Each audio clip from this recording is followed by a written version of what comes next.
You'd never know that this house holds secrets. It's located in Gold Hill, just outside of historic Virginia City. A resident asked deputies to do a welfare check May of last year, and investigators say they found a child locked in a room. That room that the boy was staying in, which is above the garage there, deputies say was locked with a deadbolt and also had a padlock. They had two different keys, and when they got into that room, they found the boy inside a closet within the room. According to legal documents, the boy said he was put in that room, quote, 1.5 years ago. Nancy said the boy is, quote, typically locked in his room approximately 23 hours daily, and, quote, for the free hour, he gets water and uses the bathroom. I do know that it was built to house him. It wasn't already built into the house. The boy just turned 15. Deputies say the child was malnourished and had to relieve himself in a bucket. I'm sorry I get a little choked up. These are kids. We're supposed to protect our children and take care of them and meet their needs. And this family wasn't doing that for this child. And thank God somebody called us. Deputies arrested the boy's mother, 34-year-old Tammy Hines, and the boy's grandmother, 68-year-old Nancy Hines, and charged them with false imprisonment and child abuse. We talked to Nancy about the allegations. Can I ask you why he was locked in a room? Because we didn't have enough people here to watch him 24 hours a day. Could you have called the state for some help or called a family member? We've had him to therapists and all kinds of things, and nobody would help us. But a room is probably not the best place for him. It wasn't a big room. We had cameras. We had access to him. He had access. He could get out anytime he wanted to. And was his health? There was nothing wrong with him. He's mental. He's got lots of issues. He wasn't malnourished and underweight? Oh, God, no. He's just naturally skinny. I think he was pooping and peeing in a bucket, the court paperwork said. Yeah, because he was in his room for more hours than we were able to watch him. Do you have any regrets on how he was treated, or do you think that it was proper? It's in his mental capacity. He had lots and lots of issues, and the state foster system now cannot deal with him. We couldn't deal with him. We tried everything, and we were let down by everybody.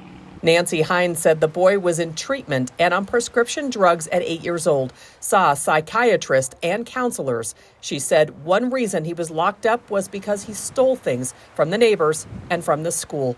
He's now in foster care and has no contact with his family. I'm fine with that, because he destroyed our family. Tammy Hines pleaded guilty to child abuse and neglect in April and is expected to be sentenced in July. Nancy is due in court on a preliminary hearing in August. In Gold Hill, I'm Kim Burrows. This is the house where deputies say a 14-year-old boy was locked in a room.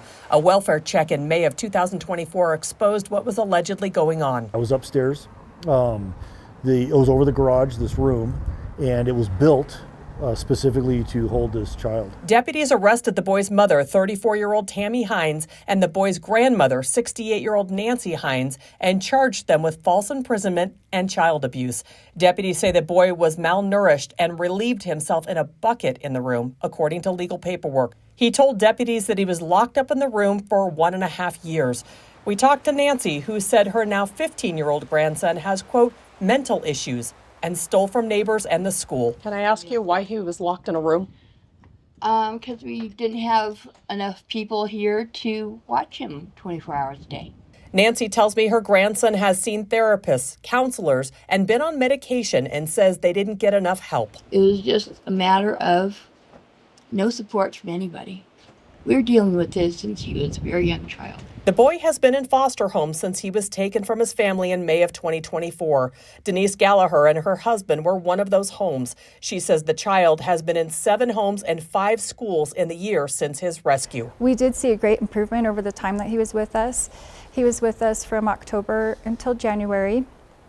We saw him grow inches, get better color in his skin because he was eating better and sleeping better. But then this past January 10th, the state took the child from Gallagher. She's unclear as to exactly why. I had a grievance meeting with the state to let them know, to cover the abuse, the bruises or the evidence of abuse that we had found when he came in, and our concerns about his health and a bunch of different things.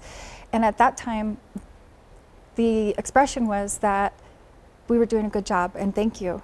We reached out to the Division of Child and Family Services, and a spokesperson said that she couldn't comment on this case specifically, but she says generally the state doesn't like to move a child once they've been placed, but may have to if a family is not following a corrective plan.